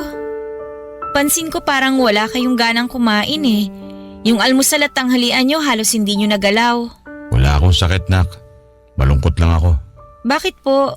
Pwede ko bang malaman, Dad? Baka hindi mo rin maintindihan. Hindi na ako bata. 19 years old na ako. May intindihan ko kayo kaya sabihin nyo na yung dahilan kung bakit kayo malungkot. Malay nyo, makatulong ako na pagaanin yung nararamdaman nyo. Si mao mo kasi, pansin ko parang unti-unti nang lumalayo yung loob niya sa akin. Hindi na siya kasing lambing nung dati. Kaya nalulungkot ako. Po? Baka naman po may pinag-awayan kayo. Hindi ako gagawa ng bagay na magiging mitya para pag-awayan namin. Hindi ako ganong klase ng lalaki. Sinubukan nyo na po ba siyang kausapin? Maraming beses na pero malamig pa rin pakikitungo niya sa akin. Hindi ko na tuloy alam ang gagawin ko. Natatakot ako na baka makipaghiwalay siya sa akin kasi nagsasawa na siya. Mas mabuti pa nga po na maghiwalay na kayo. Ha? Anong ibig mo sabihin? Oh, nandito lang pala kayo mag-ama. Anong pinag-uusapan niyo dyan? Kinakausap ko lang si Roxanne tungkol sa problema ko sa'yo. Sa akin? Ano naman problema mo sa akin, Gino? Yung tungkol sa pagiging malamig mo sa akin ang tinutukoy ko. Kaya siya ganyan sa'yo kasi may iba na siyang lalaki. Ano ka mo? Totoo ba yun, Normalin? Siyempre hindi! Kapal naman ang mukha mong pagbintangan ako, Roxanne! Ikaw ang makapal! Nahuli ko pa nga kayo ng lalaki mo na naghahalikan dito sa bahay namin nung wala si Daddy eh. Tapos tinakot mo pa ako na wag akong magsusumbong. Bawiin mo yung sinabi mo! Gumagawa ka lang ng kwento! Pinagsasabi mo? Hindi ako gumagawa ng kwento ha? Totoo ba yun, Normalin? Sumagot ka. Honey, huwag ka maniwala dyan sa anak mo. Hindi yun totoo. Gawa-gawa lang niya yun kasi ayaw niya sa akin dito. At bakit ka naman naayawan ng anak ko? Kasi kahit anong gawin ko, hindi ko pa rin daw mapapalitan ang posisyon ng mami niya. Sinabi mo yun sa mama mo? Hindi po, Dad. Wala po akong sinasabing ganyan sa kanya. Pero yun naman ang pinararamdam mo sa akin. Ibig sabihin mulat sa pool, ikaw pala talaga may problema sa mama mo? At ngayon gusto mo siya siraan sa akin? Hindi po totoo yan. Hindi ko siya sinisiraan sa inyo. Siya talaga yung nagsisinungaling sa aming dalawa, Dad. Dad, maniwala kayo sa akin. Paano pa kita paniniwalaan na nung nakaraan lang bukang bibig mo lagi ang mami mo? Ilang beses ko ba dapat sabihin sa'yo na patay na siya at hindi na siya babalik sa atin? Alam ko naman po yun. Pero hindi ibig sabihin na kalilimutan na natin siya. Gusto nyo kasi gayahin ko kayo na makamove on na eh. Pero para sa akin, hindi ganun kadali gawin yun. Kaya nga dapat, ipadala na natin sa Manila si Roxanne, Han. Baka sakali na doon makapag-move on na siya ng mabilis kasi malayo na sa mga alaala ng mami niya. Alam mo, tama ka. Baka panahon na talaga. Anong ibig niyong sabihin? Tinawagan ako ng tiyahin mo, yung pangalawang kapatid ng mami mo. Kinumusta tayo rito tapos tinanong ka. Sabi ko, magkokolehiyo ka na. Sinabi niya sa akin kung gusto mo raw doon mag-aral sa Maynila. Maganda raw yung kung sakali para may kasama siya sa bahay. Lahat kasi ng pinsan mo nakapag-asawa na. Hindi ko sinabi sa'yo kagad yun kasi ayoko mapalayo ka sa akin. Pero sa nakikita ko, oras na para matuto kang tumayo sa sarili mo mga paa. Pero ayoko pa rin po. Wala naman ako alam sa Maynila eh. Buong buhay ko, dito ako lumaki sa Mindoro. Kaya nga doon matututo ka. Saka tama ang mama normalin mo. Kung malayo ka rito sa atin, mas madali mo makakalimutan ang mami mo. Tandaan mo, patay na ang mami mo. Kailangan mo na lang tanggapin yun para makausad ka. Hindi yung habang buhay ka na lang magpapatali sa nakaraan.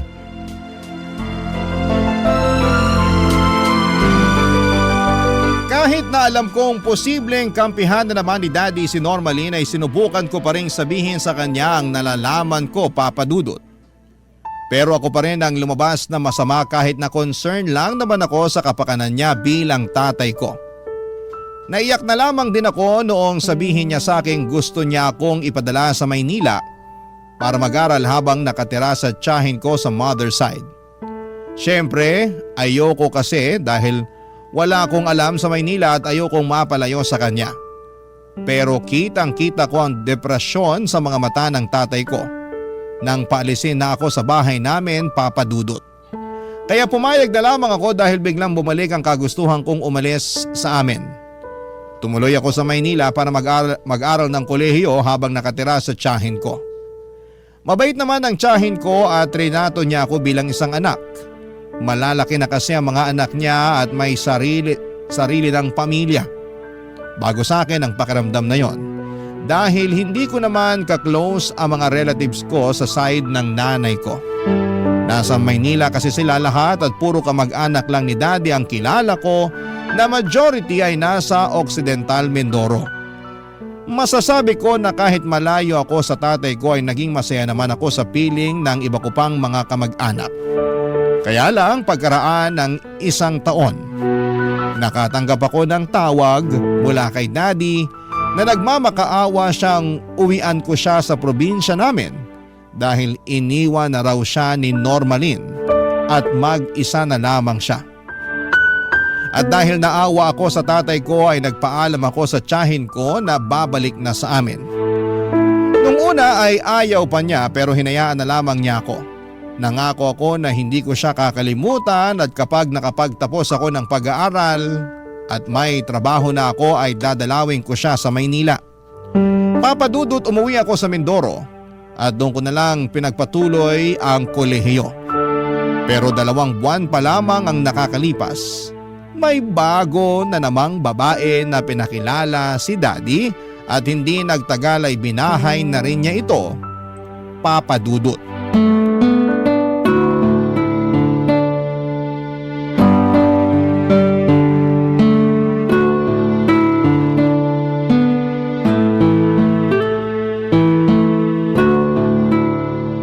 Wow, ganda naman itong damit mo. Ay, yan ba? Regalo sa akin yan ng mami ko nung debut ko. Ah, talaga? Pwede ko bang isukat? Sukat lang hindi ko naman nakakinin. Hindi pwede. Anong hindi pwede? Ayoko kasi. Damot mo naman. Isusukat ko lang naman. Huwag kang mag-alala. Di ko naman hihingin. Hindi ko naman naisip na hihingin mo. Di raw, pero ba't ayaw mo ipasukat? Sorry pero ayoko lang talaga ng may gumagalaw sa mga damit ko. Ah, ganun? Parang ang arte mo naman. Hindi ka artehan yon. Mahalaga sa akin ang damit na yan kasi bigay yan ng mami ko. Okay, fine. Pasensya na talaga ha. Okay, fine nga, di ba? Saka hindi ko lang kasi mapigilan, ang gaganda kasi. Alam mo, bihira lang naman ako makapagsuot ng magandang damit, lalo na pagmamahalin. Wala kasi akong pambili. Karamihan sa mga damit ko galing sa ukay-ukay o di kaya pinaglumaan ng ate ko. Kainis tuloy. Maganda naman yung damit na galing ukay-ukay, matitibay tsaka karamihan branded pa. Pero mabaho, marumi, saka malay ko kung saan ba talaga galing yun. Mamaya may kasama pa yung masamang espiritu, yari tayo dyan. Kaya nga nakakainis kasi hindi man lang ako makabili ng magagandang damit na tulad ng mga nakikita ko sa mall o itong sayo. Hirap talagang maging mahirap.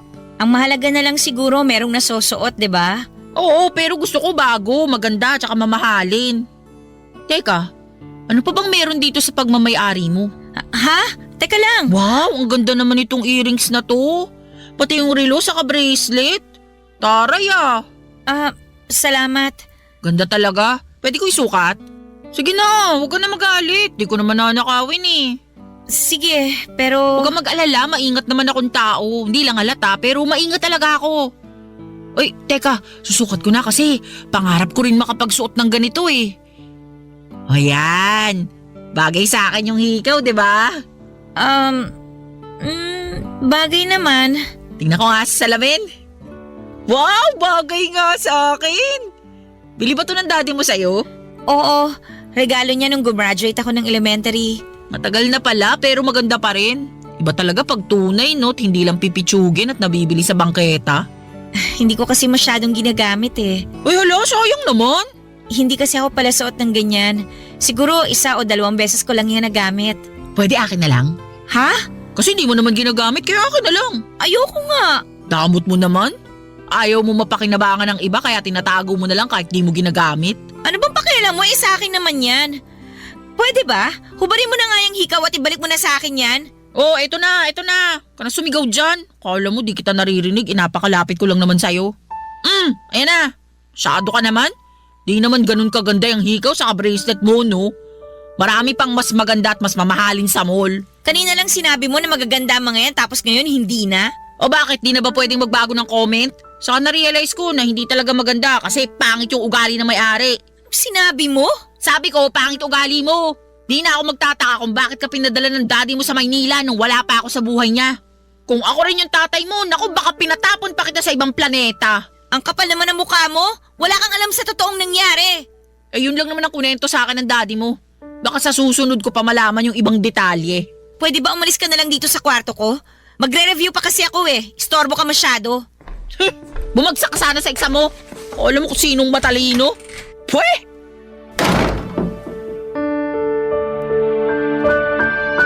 Mas bata kay Daddy si Marina na noon ay nasa 29 years old lamang. Pero meron na itong 2 anak sa dati nitong kinakasama.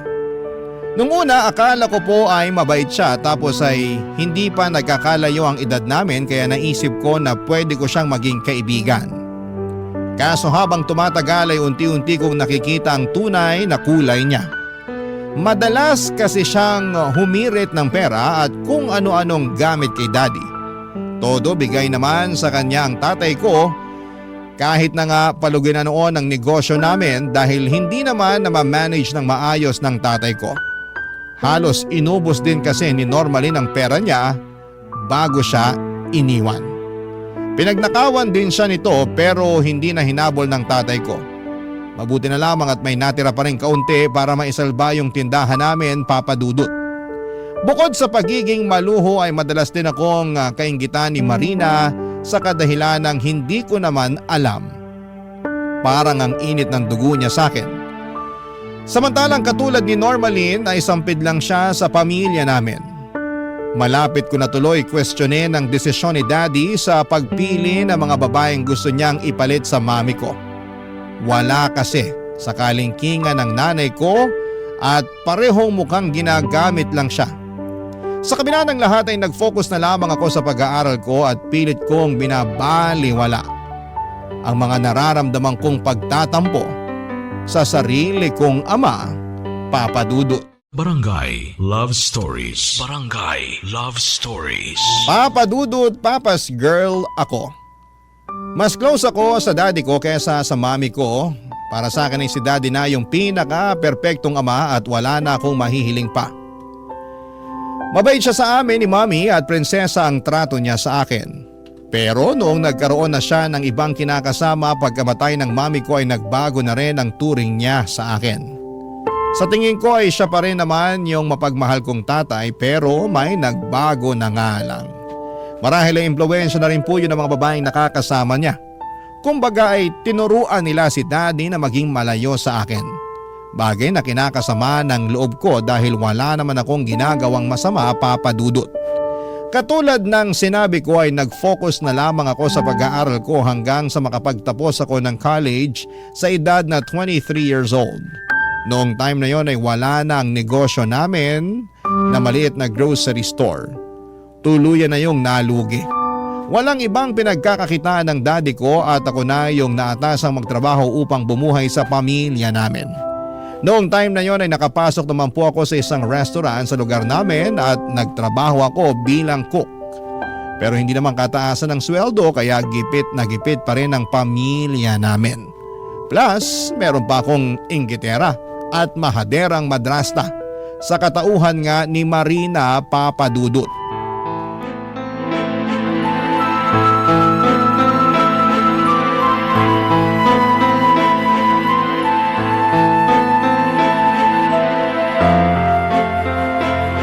Hoy, Roxanne!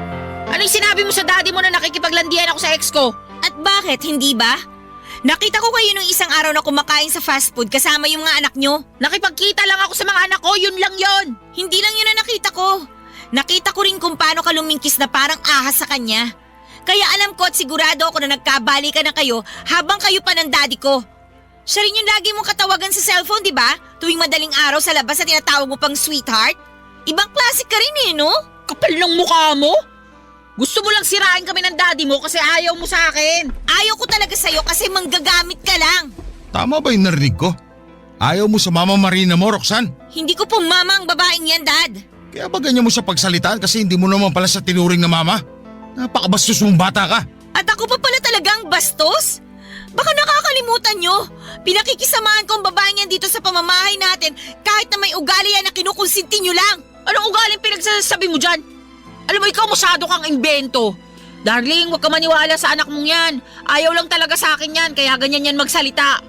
Alam mo ba, sinabi niya sa akin na gusto niya daw akong umalis dito sa bahay niyo kasi ayaw mo na raw sa akin. Sinabi niya yun sa'yo, darling?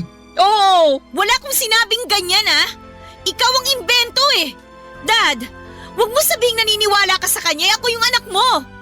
Di ba sinabi ko sa inyo na niloloko lang kayo niyan? Hindi niya talaga kayo mahal kasi mukhang nakipagbalikan na siya dun sa tatay ng mga anak niya at pineperahan na lang niya kayo. Hoy, hindi totoo yan Bakit ko naman babalikan yung hayop na yun nananakit yun? Alam ko kung ano yung nakita ko. Ginawa mo pa akong sinungaling sa harap ng daddy ko. Masyado kang malisyosa. Gino, pagsabihan mo nga yung anak mo. Pwede ba tumigil na nga kayo? Roxanne, ayoko nang pinagsasalita mo ng ganyan yung mama mo. Mas kinakampihan niyo pa yan kaysa sa akin, Dad. Nag-usap na kami. At nilinaw niya na sa akin na wala nga silang relasyon ng dati niyang kinakasama. Kaya wag mo na lang masyadong bigyan ng kulay yung nakita mo. Wag mo sirain yung pagsasama namin ng mama mo. Ako pa talaga yung sumisira sa pagsasama niyo. Concern lang naman ako sa inyo. Ganyan din yung nangyari sa inyo nun kay Normalin, di ba? Hindi rin kayo nakinig sa akin tapos sa huli, iniwan din kayo at pinagnakawan pa niya kayo. Huwag mo ako kinukumpara sa babae na yon. Magkaiba kami. Para sa akin, pareho lang kayong malandi at manggagamit. Bakit niyo po ako sinampal, Dad? Tigilan mo na kasi ang pagsasabi na kung ano-ano sa mama mo. Hindi ko po siya mama. At kahit kailan walang sino man ang papalit sa mami ko. Hindi ako katulad niyo na gano'n na lang kadaling kinalimutan si mami at ipinagpalit pa sa hindi lang isa, kundi dalawang babae. Galit ako sa inyo, Dad. Galit ako sa inyo. Ayoko na kayo makita. Ayoko na kayo makasama. Saan ka pupunta, Roxanne? Bumalik ka rito! Hayaan mo na siya. Matanda na yung anak mo, huwag mo nang binibaby. Kaya lalong lumalaki ulo Pero anak ko pa rin si Roxanne. At mag-aalala lang ako lalo kung hindi ko alam kung saan siya pupunta. Sinabi ko na matanda na si Roxanne. Siguradong hindi naman siya gagawa ng ikapapahamak niya. Kaya hayaan mo na lang muna yung anak mo. Mabuti pa, pagtitimpla na lang kita ng kape. Halika, doon tayo sa kusina. Ang akala ko, Papa Dudut, ay makikita na ni Daddy ang halaga ko bilang anak niya. Akala ko sa wakas ay kakampihan na niya ako laban sa mga mapang-abuso kong madrasta. Pero nagkamali na naman ako. Kasi kahit sa pagkakataong yon ay pinaramdam niya na hindi niya ako mahal. Kaya naman napuno na ako at sinabi ko sa kanya na galit ako sa kanya. Kita ko ang gulat at lungkot sa reaksyon ng kanyang mga mata pero wala na akong pakialam. Ang tagal kong kinimkim yung galit na yon sa loob ko dahil mahal ko siya at nirerespeto ko bilang tatay ko pero pagod na ako, Papa Dudut. Doon ako nagdesisyon na umalis sa amin sa lalong madaling panahon. Hindi ko lang sinabi sa daddy ko pero nag-apply na ako ng trabaho sa Maynila para pag natanggap ako ay makakalipat na ako. At mabuti na lang dahil pagkalipas ng 1 linggo ay nag-email sa akin ang kumpanyang inaplayan ko. Walang-wala ako ng mga panahon na yon dahil kaka-resign ko lang din sa trabaho pero desidido na akong umalis sa amin. Kaya kinausap ko ang tiyahin ko sa Maynila at nagpatuloy sa akin noon kung pwede niya akong tulungan. Hindi ako nakarinig ng kahit na ano sa kanya bukod sa pagsang-ayon niyang pamasahihan ako at bigyan ng pocket money papunta sa Maynila. Noong araw ng alis ko, doon ko lang sinabi sa daddy ko ang plano ko kaya sinubukan niya pa akong pigilan pero hindi ko siya pinakinggan, Papa Dudut. Nagbingi-bingihan ako sa pagmamakaawa niya na huwag ko siyang iwanan at tuluyan ng umalis. Pagdating sa Maynila, kina tita muna ako tumuloy. Hindi nagtagal ay nagsimula na ang panibago kong career bilang tagaluto sa isang hotel. Masaya ako sa ginawa ko at nakakalimutan ko rin ang problemang dinadala ko. Nagpapadala pa rin naman ako ng pera sa daddy ko dahil hindi ko naman siya matitiis. Pero hindi ko na siya kinakausap ng madalas kasi ayoko na siyang mamis. Wala na kasi akong tiwala sa kanya. Bukod doon ay hindi na rin ako papa's girl. Kaya ko nang itaguyod ang sarili ko nang hindi siya kasama. Lalo pat siya ang rason ng kauna-unahang heartbreak ko. Kahit sinong anak na babae na malapit sa tatay nila ay maiintindihan ang pinanggagalingan ko. Lumipas ang 2 taon. Nalaman kong naaksidente si daddy sa construction site na pinapasukan niya at pinagtatrabahuhan. Nabalian siya ng buto sa binti at kinailangan na sementohin yon. Nalaman ko lang sa mga tiyuhin ko nang ibalita nila yon sa akin. Kaya nga naawa ko ng husto sa tatay ko at agad ko siyang kinontak.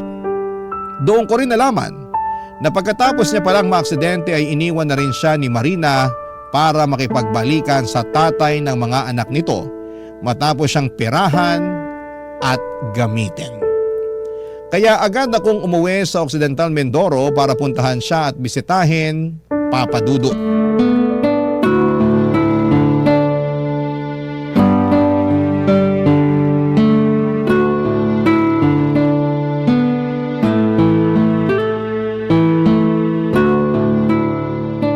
Dad, kain na po kayo. Ako po nagluto niyang paborito niyong sinaing na tulingan. Talaga? Mukhang masarap na ka. Salamat. Kakain ako mamaya pero pwede ba kitang kausapin muna? Sige po, tungkol saan po? Tungkol sa mga bagay na ginawa ko sa'yo simula nung mamatay ang mami mo. Pasensya ka na talaga. Saan po? Kasi naging masamang daddy ako sa'yo. Kinalimutan kita dahil mas inuna kong intindihin ang sarili ko. Akala ko kasi tama yung mga desisyon ko nung araw. Lalo na nung nagkaroon ako ng kinakasama. Pero hindi pala. Kasi lalo lang nila ako inilayo sa'yo. Tungkol po sa bagay na yan. Sige lang. Sabihin mo lang yung mga gusto mong sabihin sa akin. Tatanggapin ko kahit na ano. Kasi alam kong malaki talaga ang kasalanan ko. Aaminin ko na malaki ang tampo ko sa inyo dahil hindi kayo nakinig sa akin nung sinabihan ko na kayo na niloloko lang kayo. Ewan ko ba? Anak niyo ko pero hindi kayo naniwala sa akin. Tapos ngayon pareho na nila kayong iniwan kasi napakinabangan na nila kayo. Sa totoo lang, Dad, malaki po yung galit ko pero hindi na sa inyo kundi sa nangyari. Narealize ko kasi na kahit anong gawin ko, tatay ko pa rin kayo. At sa loob ng 2 taon na hindi tayo magkasama, natutunan ko na kayong patawarin sa mga dasal ko, Dad. Salamat, anak. Malaki yung pagkukulang ko sa'yo bilang tatay mo pero nagpapasalamat ako kasi hindi mo pa rin ako tinakwil. Nagalit ka sa akin pero pinatawad mo pa rin ako. Kayo na lang po kasi ang magulang na meron ako Nawala na nga sa akin si Mami pati ba naman kayo. Sabi nga sa akin ni Tita, hintayin ko na lang daw po yung araw na ma-realize nyo yung mga pagkakamali nyo. Hindi ko naman nakalain na sa ganitong bagay yun mangyayari. Nakakalungkot tsaka masakit. Mabuti na lang hindi pa rin kayo nawala sa akin kasi mas hindi ko po yun kakayanin, Dad. Gabi-gabi ako nagdarasal na sana hindi ako mamatay ng maaga. Kasi gusto ko pang humingi ng tawad sa'yo ng personal, anak. Pinapatawad ko na po kayo, kaya wag na po muna kayong mamamatay. Gusto ko pa pong bumawi sa inyo, Dad. Gusto ko pa po kayong makasama ng matagal. Gusto ko pa rin naman ikaw makasama ng matagal, anak. Pero nahihiya ako sa'yo eh. Ayoko maging kargo mo ako lalo na't baldado na ako at walang silbi. Hindi totoo yan, Dad. Tsaka mas mapapanatag ako kung ako mismo mag-aalaga sa inyo. Kaya nga kung gusto nyo, sumama na lang kayo sa akin sa Maynila para lagi ko kayong nababantayan pag wala akong trabaho. Saan naman tayo titira? Sa tiyahin mo? Hindi na po ako nakatira kina tita. May inuupahan na po akong maliit na apartment. Pwede po kayo magstay doon para magpagaling. Para may kasama na rin ako. Kaya lang sa lagay kong to, parang hindi ko pa kayang bumiyahe ng malayo. Saka baka manibago ako sa Maynila pagdating ko dun. Alam mo namang masanay ako rito sa Mindoro. Nanibago rin po ako pagdating ko doon. Pero nakapag-adjust naman ako, Dad. Pero kung gusto nyo, magpagaling na lang muna kayo dito. Papakiusapan ko na lang po si Tito tsaka yung pinsan ko na tingnan-tingnan kayo kapag umalis na ako. Aabutan ko na lang po sila. Tapos kapag magaling na kayo at nakapag-desisyon na, pwede na kayong lumuwas sa Maynila kasama ako. Ay, mahal ko po itong Mindoro kasi dito ako pinanganak eh. Tsaka dito ako lumaki. Dito rin nakalibing si Mami. Pero sa Maynila na po ang buhay ko. Doon ko na po gusto magsimula ng bagong buhay. Kaya sana, Dad, samahan niyo na po ako doon. Marami po akong plano at kasama na po kayo sa mga plano ko. Salamat, anak. Umasa ka na, pag-iisipan ko. Pero pipilitin ko munang gumaling. Para naman hindi ka masyado mag-alala sa akin. Salamat talaga kasi umuwi ka rito sa atin. Mahal ko po kayo, Dad, at hindi ko po kayo kayang tiisin. Mahal din kita, anak. Mahal na mahal. Mahal na mahal ko ang daddy ko at kahit na anong mangyari, siya pa rin ang tatay ko. At kahit na marami kaming hindi pagkakaunawaan sa nakaraan ay pilit ko yung sinasantabi para makapagsimula ng panibagong buhay. Masarap at magaan sa dibdib ang magpatawad lalo na kung magulang natin yon. Kaya naman hindi ko pinagsisihan na pinabalik ko sa buhay ko ang daddy ko, Papa Dudut. At alam ko rin na masaya si Mommy at proud siya sa akin dahil nalagpasan ko ang mga pagsubok na pinagdaanan ko. Hindi nagtagal ay gumaling po ang bali sa binti ni Daddy at nang sumunod na taon ay lumuwas na siya sa Maynila. Kasama ko siyang tumira sa apartment na nirerentahan ko. Sakto na may bakanting tindahan din sa unang palapag nito na pwede ring rentahan kaya naman kinausap ko ang tatay ko kung gusto niyang magtinda doon para may libangan siya. Sumang-ayon naman siya pero noong sumunod na taon pansamantala yung nahinto dahil nga po sa nag-pandemic. Doon ko mas natutuhang pahalagahan ang mga sandali na kasama ko ang tatay ko dahil walang kasiguraduhan ang buhay. Mas lalo kaming naging close ni Daddy, Papa Dudut. Sa kasalukuyan ay kasal na ako sa husband ko at may isa na akong anak. Pero kasama namin si Daddy sa bago naming bahay. Siya nag-aalaga sa anak namin habang nasa trabaho kami ni Mister. Malaking bagay po ang tulong na yun ni Daddy sa amin dahil may naiiwan kami ng aming anak. At very thankful naman kami sa kalakasang patuloy na pinagkakaloob sa akin at sa aking tatay, Papa Dudut. Hanggang dito na lamang po ang sulat ko at maraming salamat po sakaling mapili po ninyong i-ere ang istorya ko sa Barangay Love Stories. Sana po ay kinapulutan po ito ng aral at ng inspirasyon ng mga kabarangay natin. God bless po sa inyong istasyon and more power po po, Papa Dudut. Ang inyong forever kapuso at kabarangay Roxanne. Barangay Love Stories. Barangay Love Stories. Anong say mo sa Barangay Love Stories na ito? Pagkwentuhan natin sa comment section yan. Nagustuhan ng iyong napakinggan? Ituloy yan via live stream sa www.gmanetwork.com/radio.